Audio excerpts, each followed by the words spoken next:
Hello everyone, কেমন আছো তোমরা সবাই? আশা করি তোমরা খুব ভালো আছো আর আমিও ভালো আছি। আজ আমি চলে আসলাম অপূর্ব ব্লগসে তোমাদের সাথে নতুন আরেকটা ভিডিও নিয়ে। সব সময় তো রান্নাবান্নার ভিডিও শেয়ার করি, আজকে ভাবলাম চলো তোমাদের সাথে আজকে একেবারে মন্দিরেরই ভিডিও শেয়ার করি। তো আজ ছিল বিপত্তারিণী পুজো আর আমার জীবনের স্পেশাল দিন আজকে। আমার 10 বছরের বিবাহবার্ষিকী আজকে। তো বিবাহবার্ষিকী বলে সেরকম আমার কোনো স্পেশাল দিন নয়, জাস্ট এই দিনটার কথা সত্যিই খুব মনে পড়ে যে তখন কীরকম ছিলাম আর এখন কেমন হয়েছি। সেই পুরোনো দিনগুলোর স্মৃতিগুলোর কথাই আর কি মনে পড়ে। তো চলো, অনেক তো বকবক করলাম, আজ ছিল বিপত্তারিণী পুজো, তাই সোজা চলে এসেছি মন্দিরে। বাড়ির থেকে কোনো ভিডিও আর তোমাদের সাথে শেয়ার করিনি।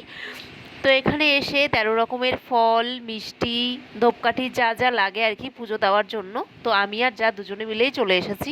মামি শাশুড়ি আসে যদিও, তো এবছর আর আসতে পারলো না, আমরা দুজনে মিলেই আসলাম।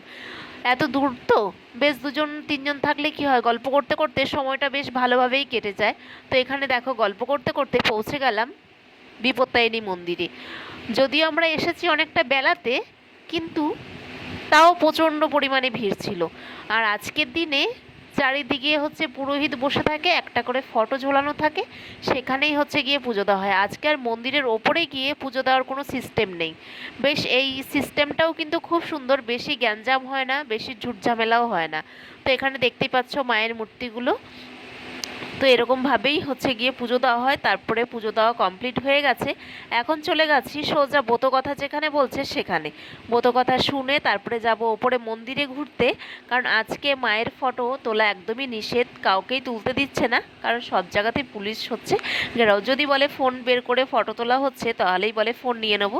তো কী দরকার একটা ফটোর জন্য ফোন কেড়ে নিয়ে নেবে, নিজের কাছেও খারাপ লাগবে ব্যাপারটা। তো চলো, এখানে ব্রত কথাটা বলে আমরা সোজা চলে গেলাম ওপরে, মায়ের মন্দিরে একটু দর্শন করলাম, মানে প্রণাম সেরে চলে আসলাম নিচে।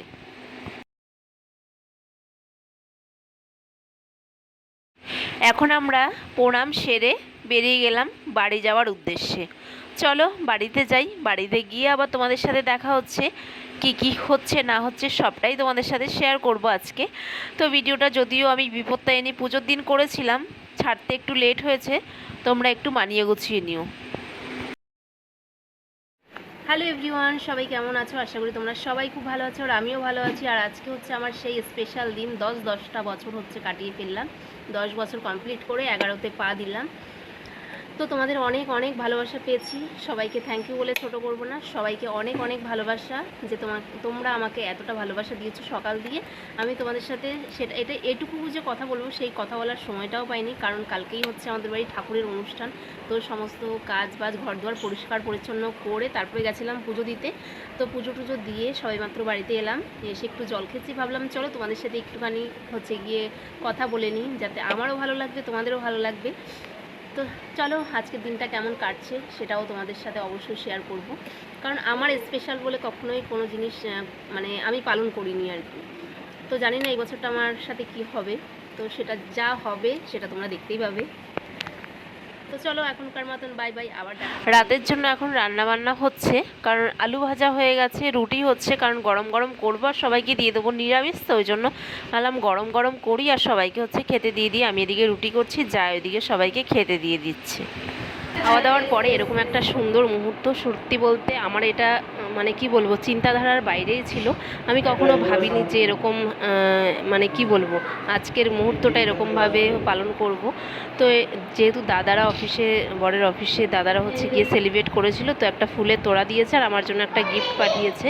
তো সেটাকে দিয়েই বললো চলো এটা দিয়ে একটা সুন্দর একটা স্মৃতি হিসেবে করে রাখি। তাই ভাবলাম, ও বললো যে একটু ভিডিও করে রাখো, যেগুলো দেখবে আমাদের স্মৃতি হিসেবে মেমোরি করে রাখবো, সেটা আমাদের সারা জীবন হচ্ছে গিয়ে স্মৃতি হয়ে থাকবে। তো এই যে আমার জন্য একটা গিফট পাঠিয়েছে।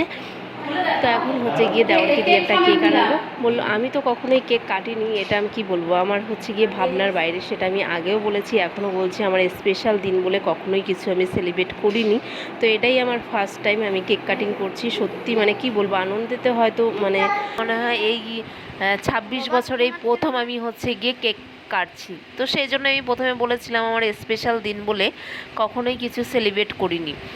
তো খুব আনন্দ হয়েছিল।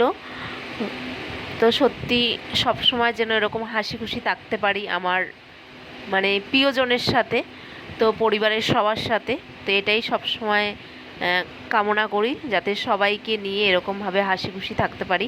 আর মা বাবাকে ডাকা হয়েছিল, যেহেতু কখনো দেখেনি তো আমাদের এই বাড়িতে, না হয়েছে জায়ের, না হয়েছে আমার, কখনো অ্যানিভার্সারি বলো, জন্মদিন বলো, শুধু ছেলেদেরই হয়। মানে হাজবেন্ডদেরও হয়েছে, দেওরের হয়, বরের হয়, বাচ্চাদের হয়, কিন্তু আমাদের দুজনের কখনোই কিছু হয় না, আমারও হয় না, জায়েরও হয় না। তাই মা বাবাকে ডেকেছিলাম, মা বাবা হয়তো লজ্জায় আসেনি, কি যাব, ছেলের কেক কাটবে, ছেলের বউ, ওই জন্য মা বাবাকে ডাকা হয়েছিল, আসেনি, হয়তো লজ্জা পাচ্ছে ওই জন্য।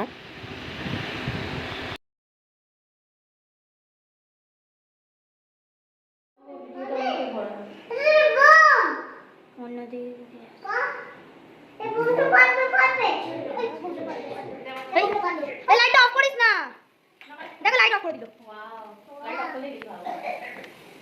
Happy birthday to you. Light জ্বালা, আমিও বলেছি। এই মাকে আজকে লাইট, কালকে কালকে কালকে, ঠিক আছে দাঁড়াও, গিফটটা দেখি, গিফট। আজকের এই সুন্দর মুহূর্তটা তোমাদের কাছে কেমন লেগেছে অবশ্যই কিন্তু কমেন্ট করে জানাবে। আর যদি আমার চ্যানেলে কেউ নতুন হয়ে থাকে অবশ্যই চ্যানেলটিকে সাবস্ক্রাইব করো এবং আমার পাশে থেকো। চলো আবার দেখা হবে নতুন কোনো ভিডিওতে।